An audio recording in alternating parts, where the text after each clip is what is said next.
नमस्कार दोस्तों, bank promotion exam guide में आपका स्वागत है।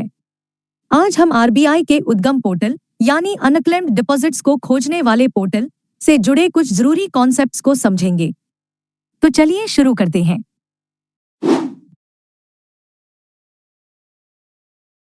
आरबीआई के ऑनलाइन पोर्टल के संदर्भ में उद्गम एक्रोनिम का पूरा मतलब क्या है? What does the acronym UDGAM stand for in the context of the RBI's online portal? Option A. Unclaimed Deposits Gateway to Access Money. Option B.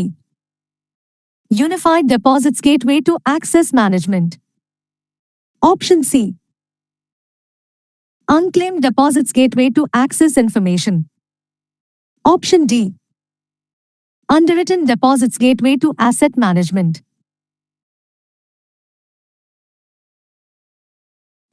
सही जवाब है ऑप्शन सी यानी unclaimed deposits gateway to access information. यह RBI द्वारा develop किया गया एक online portal है।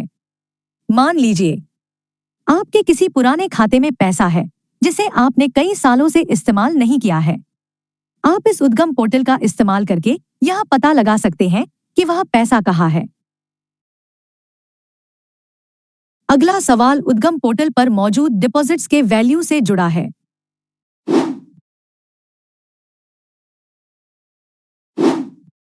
चार मार्च 2024 तक उद्गम पोर्टल पर मौजूद 30 बैंक आरबीआई के डीए फंड में मौजूद अनक्लेम्ड डिपॉजिट्स का लगभग कितना प्रतिशत कवर करते थे? As of 4th March 2024, what percentage of unclaimed deposits, in value terms, held in the Depositor Education and Awareness (DEA) fund of RBI do the 30 banks on the Udgam portal cover? Option A. Around 90%. Option B. Exactly 100%. Option C. Around 75%. Option D. Less than 50%. सही जवाब है option A लगभग 90%। इसका मतलब है कि 4 मार्च 2024 तक इस पोर्टल पर लिस्टेड 30 बैंकों के पास ही कुल अनक्लेम्ड डिपॉजिट्स का 90% हिस्सा था। अगर कोई ग्राहक अपना पुराना पैसा ढूंढ रहा है तो इस पोर्टल पर उसके मिलने की संभावना बहुत ज्यादा है। क्या आप यूडीआरएन का मतलब जानते हैं? देखते हैं अगला सवाल। अनक्लेम्ड डिपॉजिट रेफरेंस नंबर यानी यूडीआरएन क्या होता है? What is the unclaimed deposit reference number UDRN? Option A. A number generated by the user to register on the Udgam portal. Option B. A unique number generated by banks through core banking solution CBS for each unclaimed account transferred to the DEA fund. Option C. A reference number provided by the RBI to settle claims directly through the Udgam portal. Option D. A number used to identify the account holder publicly to any third party.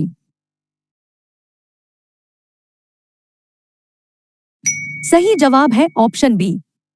यूडीआरएन एक unique number है जो bank अपने core banking solution यानी CBS के जरिए generate करते हैं। यह हर उस अनक्लेम्ड खाते को दिया जाता है जिसका पैसा डीए फंड में ट्रांसफर किया गया है। सोचिए, यह उस पुराने खाते के लिए एक नए सीक्रेट ट्रैकिंग नंबर जैसा है। लेकिन इस यूडीआरएन का इस्तेमाल क्यों किया जाता है? अगला सवाल इसी पर है। खातों के लिए यूडीआरएन इस्तेमाल करने का मुख्य उद्देश्य क्या है? What is the primary purpose of using a unclaimed deposit reference number UDRN for accounts? Option A. To allow third parties to identify the bank branch where the account is held. Option B. To prevent the account holder or bank branch from being identified by any third party. Option C. To replace the need for PAN or voter ID during the search process. Option D. To allow users to claim deposits directly from the DEA fund.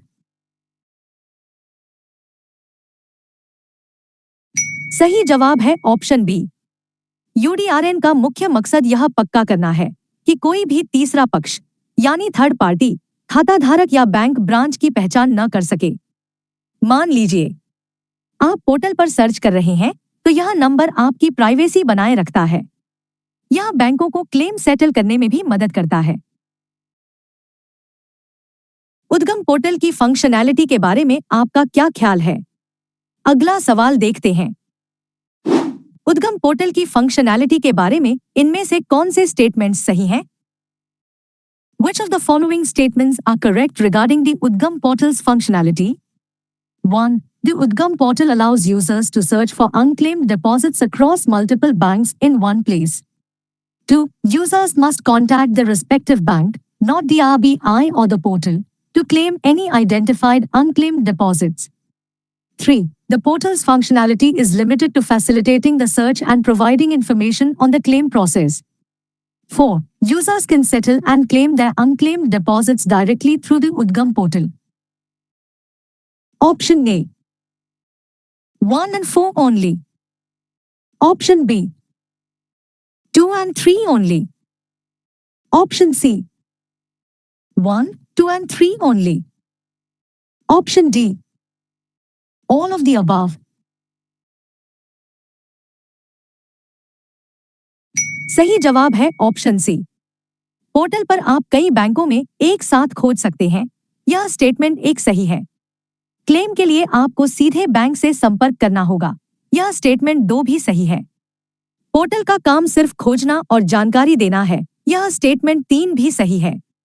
आप portal से सीधे claim settle नहीं कर सकते, इसलिए statement 4 गलत है। चलिए अब लास्ट क्वेश्चन देखते हैं। उद्गम पोर्टल पर सर्च करने के लिए जरूरी इनपुट्स के बारे में कौन से स्टेटमेंट्स सही हैं? Which of the following statements correctly describe the inputs required for searching on the Udgam portal? 1. For an individual search, the user must provide the account holder's name, bank name, and at least one identifier like PAN, voter ID, or date of birth. 2. For a non-individual search, the user must provide the entity's name, bank name, and at least one identifier like PAN, CIN, date of incorporation, or authorized signatory's name. 3. Users must provide all available identifiers, example, PAN, driving license, and voter ID, for an individual search. 4. For non-individuals, the corporate identification number, CIN, is the only acceptable identifier besides the entity's name and bank name. Option A. 1 and 2 only. Option B. 1, 3 and 4 only. Option C. 3 and 4 only. Option D. 2 and 4 only.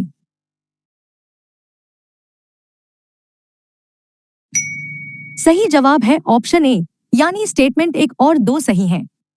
Individual search के लिए आपको नाम, bank का नाम और कम से कम एक identifier जैसे पैन या वोटर आईडी देना होगा। मान लीजिए आप अपने नाम से खोज रहे हैं, तो आपको अपना पैन नंबर या जन्मतिथि भी डालनी होगी। सभी आइडेंटिफायर देना जरूरी नहीं है, इसलिए स्टेटमेंट 3 गलत है। तो दोस्तों, आज के सेशन में हमने आरबीआई के उद्गम पोर्टल और यूडीआरएन के कॉन्सेप्ट को अच्छे से समझ लिया है। सबसे जरूरी बात जो एग्जाम के लिए याद रखनी है, वो ये है कि उद्गम सिर्फ एक सर्च पोर्टल है, क्लेम पोर्टल नहीं।